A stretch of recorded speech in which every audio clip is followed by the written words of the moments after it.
Ils sont une cinquantaine à marcher en signe de solidarité. Le SAF touche un enfant toutes les 30 minutes en France. Sabrina a failli en mourir à la naissance. Elle garde des séquelles à vie. Ma mère a eu une grosse déception amoureuse en rentrant chez elle. Et en fait, pour supporter cette difficile souffrance, elle m'a dit qu'elle a bu une bouteille entière de whisky. Et en fait, elle a fait une hémorragie tout de suite. Donc mon père l'a amenée à l'hôpital, mais elle était déjà en coma éthylique. Et donc les médecins m'ont fait venir rapidement parce que j'étais en danger et j'étais à 6 mois et demi de grossesse.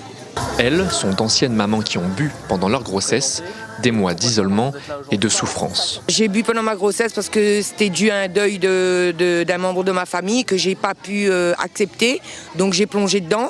Et après, quand je suis tombée enceinte, il fallait s'arrêter et c'est là que j'y arrivais pas. Beaucoup de mamans ne savent pas, pendant la grossesse, il ne faut pas boire.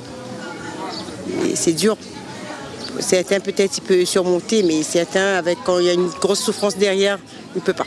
Surmonter l'insurmontable, la mission de sa France. À La Réunion, l'association accompagne 49 familles au quotidien. Il y a de la souffrance avant tout.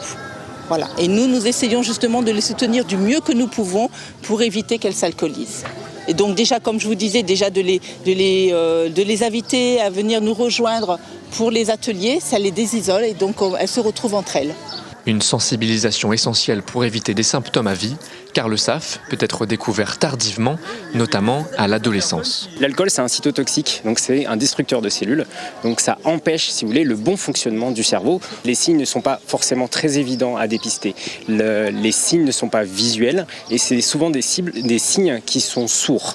Donc ça peut aller de la dyscalculie, de la dyslexie, jusqu'à des graves troubles psychiatriques qui vont n'apparaître que beaucoup plus tard. À La Réunion, seulement 5% des femmes déclarent continuer de consommer de l'alcool pendant leur grossesse, soit le taux le plus bas pour un département français.